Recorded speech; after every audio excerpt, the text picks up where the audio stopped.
Baik, saya lanjutkan. Jadi di dalam metode setengah rata-rata, ini juga memperhatikan data historis yang akan dipakai di dalam membuat satu peramalan atau forecasting. Nah, saya berikan contoh di sini di awal dulu, di mana perusahaan memiliki data historis itu, kalau kita lihat di slide ini adalah jumlahnya 6, atau kita bisa katakan ini datanya genap, yaitu mulai tahun 2003 sampai dengan 2008. Jadi kalau kita lihat jumlah data yang dimiliki adalah genap. Nah, dengan data yang dimilikinya adalah genap, ya, maka kita akan coba membuat peramalan penjualan dengan metode setengah rata-rata. Anda perhatikan ya, formula ini pun juga sudah saya kirimkan di materi sebelumnya. Jadi untuk menghitung nilai A, karena persamaan Y sama dengan A plus BX, A ini adalah diperoleh dari rata-rata kelompok 1, atau, jadi ini ada dua kalimat, yaitu rata-rata kelompok 1 atau rata-rata kelompok 2. Jadi kita bisa menggunakan salah satu rata-rata. Apakah mau menggunakan dari kelompok 1 atau dari kelompok yang kedua. Jadi data yang dimiliki tadi yang akan kita coba hitung dengan metode setengah rata, data ini kita bagi menjadi dua kelompok, ya, karena kebetulan datanya genap, maka kita bagi dua kelompok. Kelompok 1 itu ada 3 periode, dan yang kelompok 2 adalah 3 periode. Jadi kita bagi menjadi dua kelompok, jadi sama-sama 3 periode.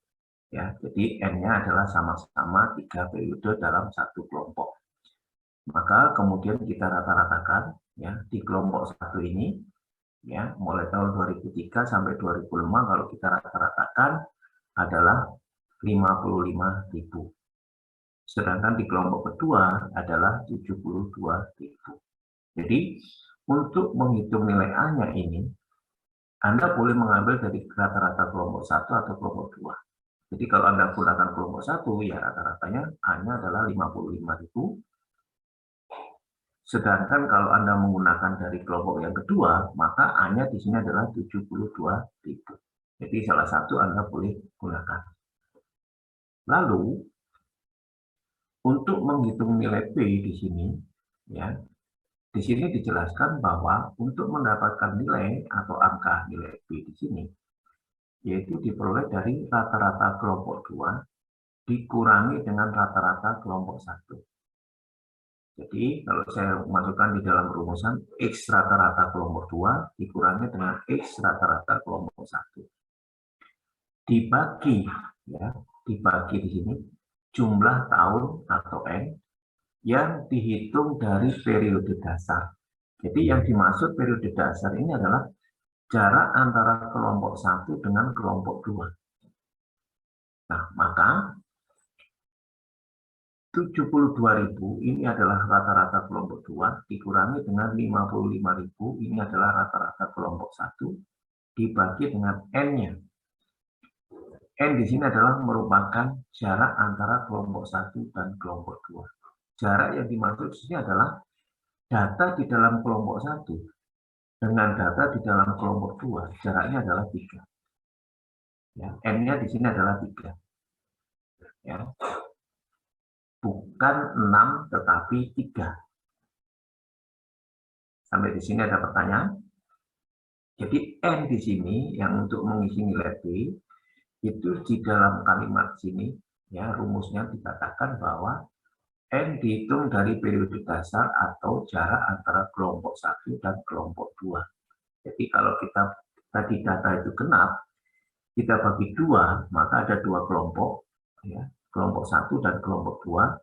Nah, sekarang kalau kita masukkan di formula P, N-nya di sini adalah data yang ada di dalam kelompok 1 dengan kelompok 2 kan sama-sama 3-nya, maka ini yang dimaksud dengan N.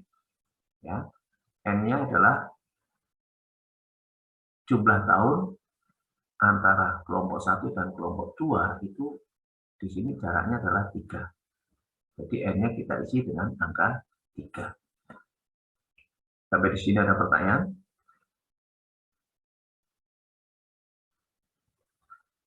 Enggak apa-apa. Tidak, Pak. Oke, ya. Jadi hati-hati nanti di dalam menghitung nilai B-nya ya. N ini nanti tidak sama antara data genap dan ganjil. Maka Anda perhatikan di sini jelas bahwa ini saya isi dengan angka 3. Maka B diperoleh adalah 5.666,67. Nah, baru kita akan masukkan di sini ya. Ini kan cara pengisiannya. Anda mau menggunakan A di sini mau kelompok 1 atau kelompok 2, salah satu silakan. Tetapi di dalam menghitung nilai B-nya adalah seperti ini. Maka kita lanjutkan. Nah, lalu karena di dalam formula itu adalah Y sama dengan A plus B kalikan X. X itu adalah periode estimasi. Ya, maka tolong perhatikan di sini ya, di dalam tabel ini. Ya. Karena tadi ada dua rata-rata yang akan dipakai. Anda boleh memilih salah satu. Ya. Jika Anda memilih rata-rata kelompok 1, maka di sini saya tulis di sini X1. Karena kita gunakan rata-rata kelompok 1, A-nya adalah 55.000. Maka kita fokus di sini. Nah, kita lihat tadi. Data tadi kan di kelompok 1 ada 3. Berarti kita sebut data ganjil. Ya, karena datanya 3 ganjil.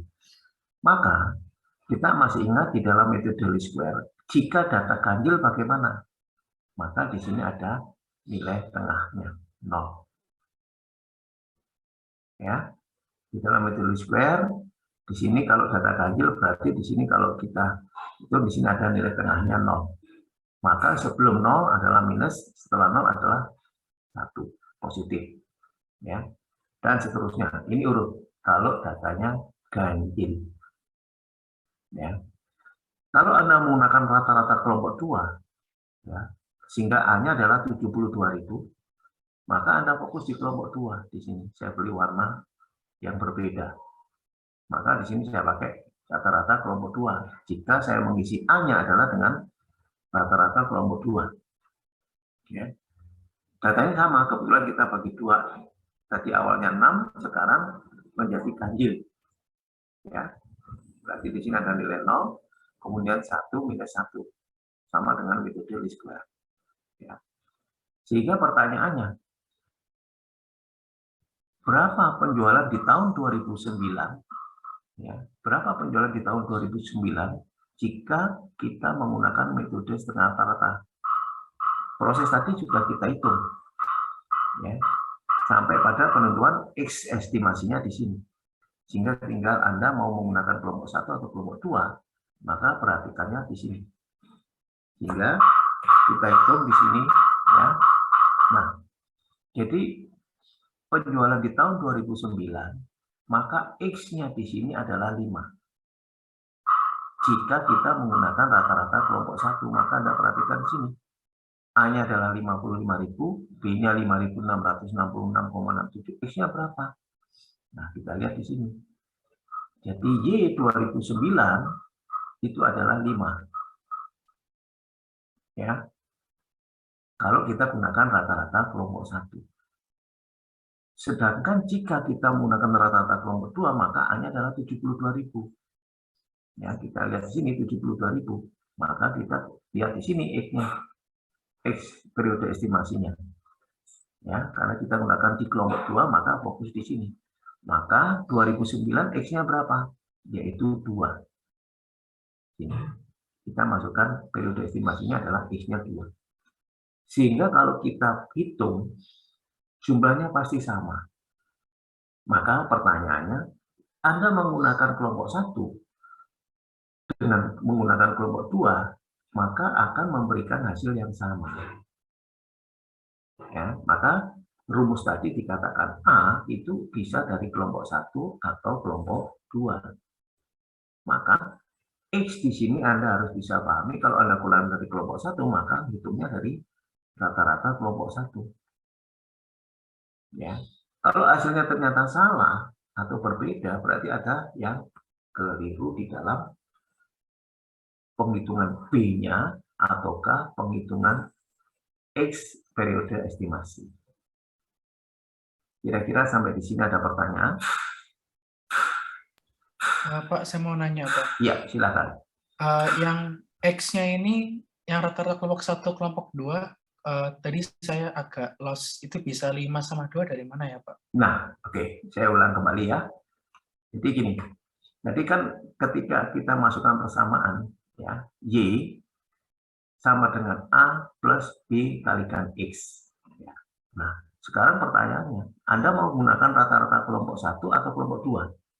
Karena di A ini, ya, untuk mengisi A, Anda boleh menggunakan dari kelompok 1 atau kelompok 2. Nah, jika kalau saudara A ini adalah dari kelompok 1, misalnya 55.000 ya, berarti Y sama dengan A plus B kalikan X.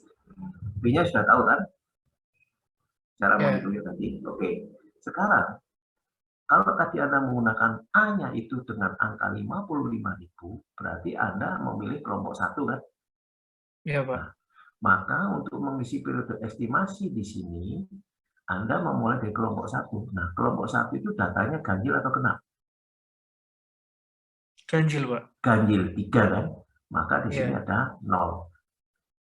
Ya, metode least square masih ingat? 0. Iya. Berarti sebelum 0 adalah minus, setelah 0 adalah 1. Nah, tinggal melanjutkan ke bawah.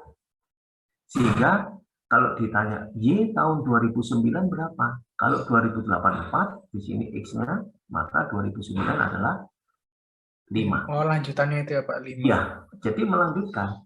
Ini kan periode estimasi. Kalau 2010 berapa? Nah, kalau 2009 tadi 5, berarti 2010-nya adalah 6. 6. Oke. Paham ya? Paham, Nah, Pak. sekarang Terima kalau kasih, Pak. menggunakan rata-rata kelompok 2, ya di sini nih. 2009 menjadi 2. Ya, kita lihat di sini. Nah, 2. Kalau kita hitung adalah sama. Ada pertanyaan lagi? Ya. Jadi contoh yang pertama itu datanya pertama adalah genap. Data awalnya genap. Ya. Nah, sekarang kalau data historis atau data awal yang digunakan untuk estimasi atau peramalan di ganjil, saya ambil contoh di sini. Ya, ini ganjil. Jumlahnya 7. Mungkin bisa 5. Ya. 5 ganjil. 7 ganjil. Kalau kita bagi menjadi 2 kelompok, tidak mungkin 3 dan 4 atau 4 dan 3. Karena data harus sama. Kelompok itu dibagi menjadi 2 kelompok itu harus sama. Kalau mau 3, 3, 4, 4. Nah, maka jika saudara memiliki data ganjil di awal, maka caranya adalah seperti ini. Perhatikan di sini yang saya beri warna putih, di sini ada tulisan merah. Ya. Karena kalau saya bagi 2 di tahun 2006 merupakan nilai tengah. Ya, nilai tengah. Maka nilai tengah ini saya tambahkan lagi data yang sama, yaitu tahun 2006. Y-nya juga sama. Ya, Y-nya sama. Sekarang data ini menjadi 8, genap. Ya, ini menjadi 8. Sehingga saya bagi 2 kelompok, sama-sama 4-nya. Ya kan? Jadi saya insert lagi data yang sama di tahun 2006. Karena 2006 itu saya anggap tengah-tengah daripada periode data ganjil. Maka saya isi tahun 2006 dengan angka yang sama. Yang saya beri warna merah. Sehingga sekarang jumlah datanya berapa? 8. Nah, dengan 8, kalau saya bagi 2 kelompok, sama kan? 4, 4. Kelompok satunya 4, coba perhatikan di sini. Ya, maka di sini saya bagi 4. Oke. Kelompok 2 juga saya bagi 4. Paham? Paham, Pak. Oke. Tetapi Anda perhatikan B-nya di sini. Ketika Anda menghitung B, di mana N di sini adalah merupakan jarak, maka N-nya bukan 4. Ya, N-nya bukan 4. Tetapi N-nya 3. Kenapa? Karena di tahun 2006, di sini saya tulis 2 kali, maka ini tidak boleh dianggap sebagai jarak. Saya ulangi, ketika Anda menghitung nilai B, ya, maka Anda masukkan N-nya berapa? Bukan 4. Lalu berapa? Di sini saya tulis 3. Kenapa 3? Karena di tahun 2006, ini saya menulis 2 kali. Saya insertkan data yang sama. Maka data yang sama ini tidak boleh dianggap sebagai jarak. Maka saya abaikan. Ya, 2006 saya abaikan. Maka jaraknya adalah 3 kan? Yang saya beri warna biru di sini dengan warna yang merah muda atau pink. Ya, berarti di sini N-nya adalah 3. Sampai di sini ada pertanyaan? Paham, Pak. Yang lain? Ada pertanyaan? Belum ada, Pak. Nah, Paham, jadi Pak. hati-hati ya N-nya di sini ya. Jadi jangan lagi, oh ini sudah menjadi 4, maka N-nya masukkan 4. Nah, ini salah. Kecuali kalau saya tidak menambahkan data yang sama. Oke, nah rata-ratanya ini N-nya kalau yang di rata-rata tetap sama, kita bagi 4. Ya, tapi untuk mengisi nilai B harus hati-hati. N-nya di sini adalah jarak ini bukan 4 tapi 3. Lalu, kemudian bagaimana mengisi periode estimasi? Nah, kalau Anda menggunakan rata-rata kelompok 1 di sini, ya 58, 250, berarti saya ingin rata-rata dari kelompok 1 saja. Maka periode estimasinya saya pakai di sini X1. Nah, jumlah datanya genap kan? Di sini. Jumlah datanya kan genap kan? Nah, iya. Kalau genap bagaimana? Ingat metode least square, maka tidak ada nilai 0 ya. Jadi 0 itu di garis ini misalnya. Saya anggap 0 ini di garis ini, maka di sini min 1, 1 ganjil semua. Tetapi di sini perhatikan, di tahun 2006 ini sama 3-nya. Karena datanya sama. Ya. Jadi ini saya tulis 3, bukan 35 loh ya. Tetapi di sini 3. Karena 2006 dengan 2006 di sini ini sama, maka sini harus 3, baru 5, 7, 9. Jadi ganjil terus. Demikian juga kalau saya gunakan rata-rata dari kelompok 2. Datanya genap, maka kalau genap bagaimana? Ganjil kan? Tetapi di sini ketika di tahun 2006 itu sama-sama periodenya sama, yaitu 3. Baru pertanyaannya, berapa Y tahun 2010?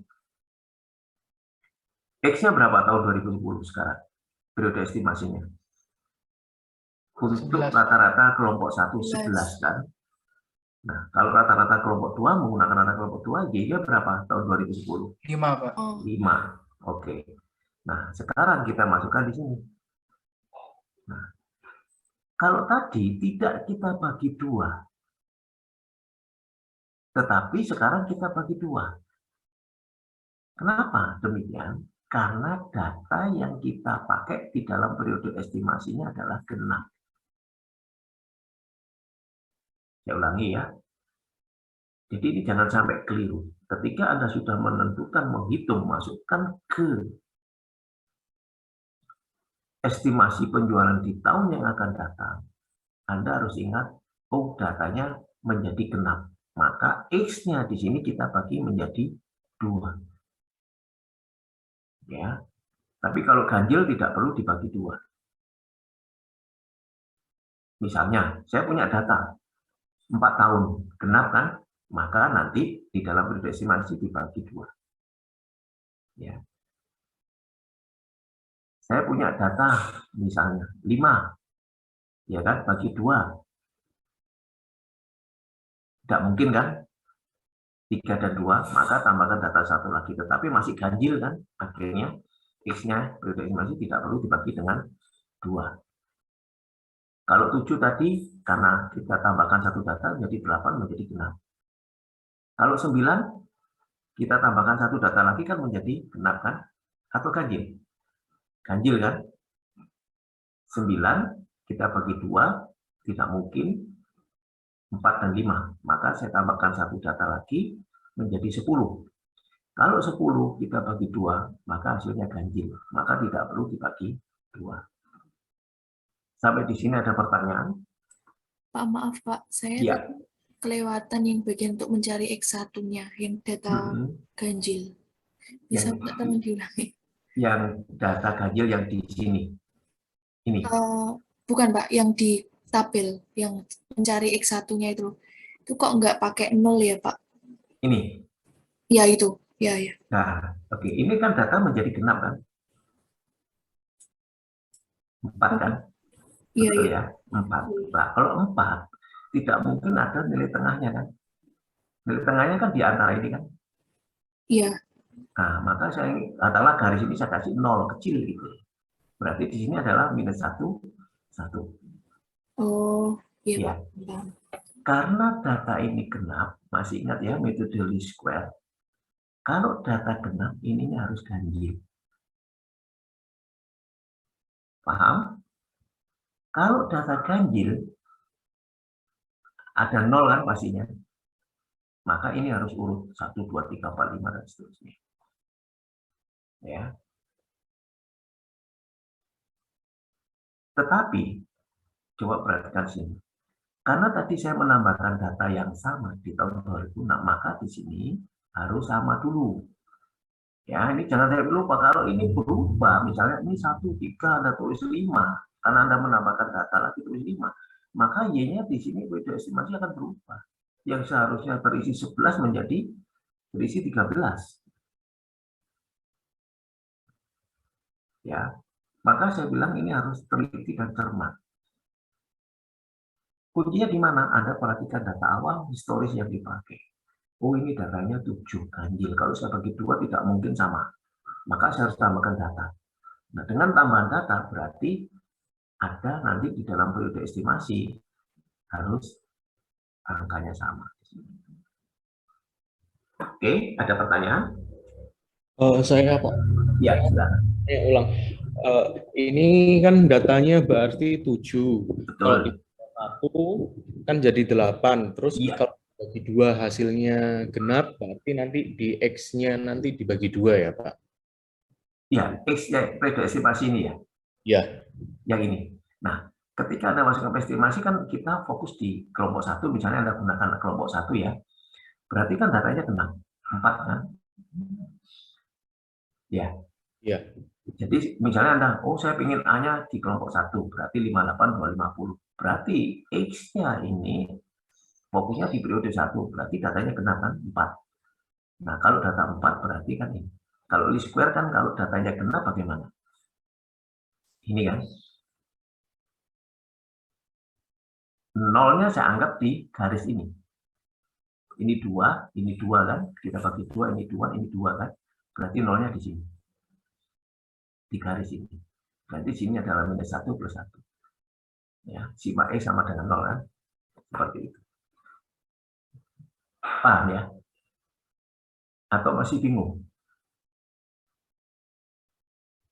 Saya nanyanya yang di rumus Y itu Pak. Tadi yang Bapaknya bilang. Oh, ini. Yang ini. Iya, betul. Ya.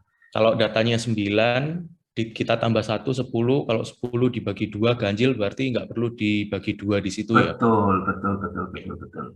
Ya. Kalau 7 ditambah 1 dibagi 2 karena 4 genap. Betul. Dibagi 2. Oke, baik Pak. Ya, betul. Ada lagi? Ya. Ada yang mau ditanyakan dengan metode setengah rata-rata ini? Ya, jadi pertama estimasi atau peramalan itu Anda perhatikan betul metode yang ingin digunakan. Ya. Yang kedua adalah teliti dan cermat, terutama di dalam metode momen dan setengah rata-rata yang baru saya jelaskan ini. Ya, karena di dalam estimasi salah itu nanti di dalam angka penjualan, anggaran penjualan juga akan mengalami kekeliruan. Ya. Nah, teliti, cermat, dan harus hati-hati. Nah, kalau tidak ada pertanyaan untuk metode tren, ya, yang sudah saya jelaskan minggu yang lalu, least square, momen, setengah rata-rata, maka metode selanjutnya adalah analisis industri. Ya, Jadi sebelum saya masuk ke sana, mungkin ada nggak pertanyaan yang ingin disampaikan dari teman-teman yang masih belum paham ya, tentang metode analisis tren yang sudah saya jelaskan sampai pada pertemuan siang ini. Kalau saudara sudah jelas, saya akan lanjutkan ke metode berikutnya. Bagaimana?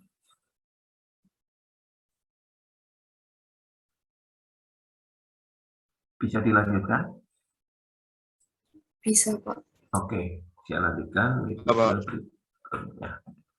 Kita di sini adalah akan melakukan analisis industri atau sering disebut dengan pengukuran dengan menggunakan market share atau istilah bahasa Indonesianya pangsa pasar. Nah, di mana di dalam menghitung market share atau pangsa pasar itu formulanya ini.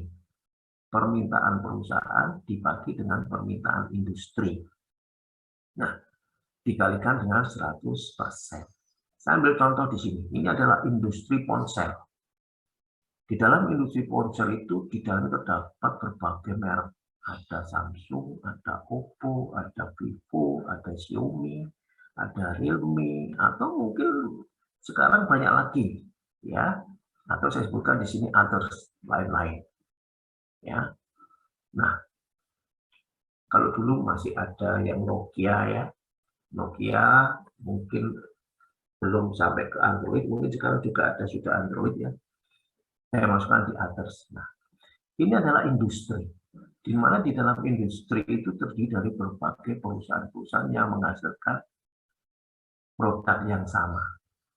Nah, sehingga market share itu menunjukkan di sini angka persentase ini. Jadi Samsung ya dibandingkan dengan permintaan industri secara keseluruhan itu dia menguasai 26,9%. Jadi pangsa pasarnya 26,9%. Kemudian untuk merek Oppo itu 21,5%. Sedangkan Vivo 17%, Xiaomi 16%, Realme 6%, dan sisanya adalah 11,7%. Ini adalah menunjukkan market share. Ketika perusahaan akan membuat forecast penjualan di masa yang akan datang, masih ingat di dalam konsep teori kita, ya, pangsa pasar perusahaan di mana? Kalau perusahaan kita itu Realme di sini misalnya 6,1% hanya menguasai pasar atau permintaan, maka kita tidak bisa membuat jumlah produk itu sesuai dengan permintaan Samsung. Tidak bisa membuat jumlah produk kita atau penjualan kita sesuai dengan Oppo. Ya, karena kita hanya punya bagian terkecil 6,1% dari industri yang ada. Itu maksudnya di sini. Maka bagaimana menghitungnya? Ya, saya tidak akan menjelaskan di sini untuk teorinya ya. Ini sederhana sekali. Nah, saya langsung masuk ke contoh saja supaya lebih mudah. Ya. Nah, coba perhatikan di dalam contoh ini. Ya. Nah, ini pada tahun 2010 perusahaan Isat Santosa bisa menjual produknya sebesar 20.000 unit. Jadi ini permintaan perusahaan. Ya, ini 2010. Pada tahun yang sama, berarti tahun 2010, penjualan industri ya, nah mencapai ini nanti tolong direvisi ya. Ini 100.000, bukan 100 kurang nolnya ya, ini 100.000 unit. Ya, nanti tolong direvisi ya. Jadi industri pada waktu itu mencapai 100.000 unit di tahun 2010. Nah, sekarang market share-nya PT Isat berapa? Anda masukkan di rumus tadi, berarti 20.000 dibagi dengan 100.000 unit di tahun 2010. Nah, maka kita lihat market share perusahaan di tahun 2010, 20.000 dibagi dengan 100.000 dikalikan 100 berarti pangsa pasar di tahun 2010 adalah 20%. Ya, tinggal masukkan rumus saja. Nah, sekarang jika penjualan industri untuk tahun 2011 ya, diperkirakan naik sebesar 25%.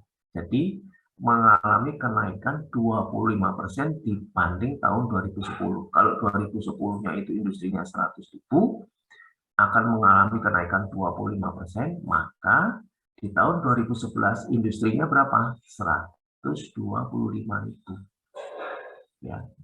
Jadi ada kenaikan 25% dibanding dengan 2010. Nah, manajemen PT ISAT memperkirakan market share perusahaan untuk tahun 2011 akan mengalami kenaikan 10% dari tahun 2010. Kalau 2010 tadi itu 20%, berarti naik sebesar 10%. Ya, berarti menjadi berapa? 30% kan? Iya kan? Menjadi 30%. Kalau 2010 itu 20%, 2011 dikatakan mengalami kenaikan 10% dari tahun 2010. Berarti di tahun 2011 market share perusahaan adalah 30%. Maka kita lihat ya. Di sini diminta berapa penjualan PT ISAT Santosa untuk tahun 2011 kalau market share perusahaan itu naik 10% dibandingkan tahun 2010, maka kita bisa menghitung di sini. Ya. Kita bisa hitung di sini, coba perhatikan di sini. Ya. Maka penjualan perusahaan di tahun 2011 adalah sebesar 30% dikalikan dengan 125. Ya. Kalau Anda masukkan di dalam formula, market share perusahaan di tahun 2011, ya, yaitu penjualan perusahaannya adalah penjualan perusahaan itu adalah X dibagi dengan industrinya 125 sama dengan 30%. Karena market share-nya kan 30%. Ya. Dari mana 30%? Yaitu dari kenaikan tahun 2010 ke 2011 yaitu 10%. Jadi kalau 2010-nya itu 20 ditambah 10% berarti 2011 30%. Nah, kalau X-nya dibagi dengan industrinya sama dengan 30%, maka X-nya bisa dihitung yaitu 30% berarti 37.500. Ya. Jadi inilah peramalan penjualan tahun 2011, maka perusahaan mengalami peningkatan penjualan dari 20.000 ke 37.500 atau sebesar 17.500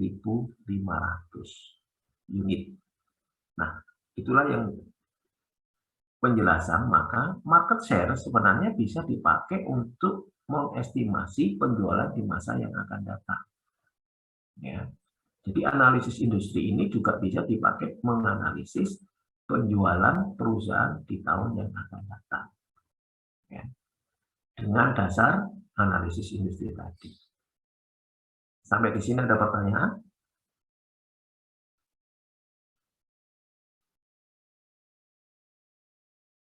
Ya.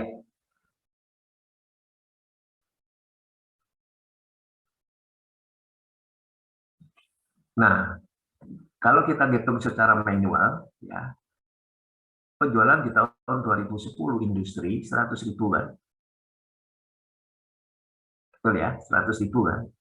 Naik 25%, berarti 100.000, berapa unit naikannya? 25% kalikan 100.000, berarti 25.000 kan?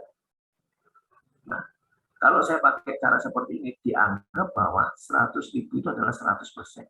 Berarti 100% berarti kalau naik 25 berarti 125%. Ya kan? 1 plus 0,25. Berarti 1,25. Sama aja kalau saya ngitung 125% berarti 125 dibagi 100 kalikan 100.000. Sama dengan formula ini. Paham? Ya, jadi penjualan yang tahun 2010, 100.000 itu saya anggap 100%. Atau kalau 100% berarti sama dengan 1. Ya kan? Nah, 100 bagi 100 sama dengan 1 kan? Ditambah kenaikannya berapa? 25%, berarti 1 plus 25% berarti di sini adalah 1,25% kalikan ini. Hasilnya sama. Kalau saya itu manual, tadi 100.000 kalikan 25% berarti 25.000. Ditambah lagi 100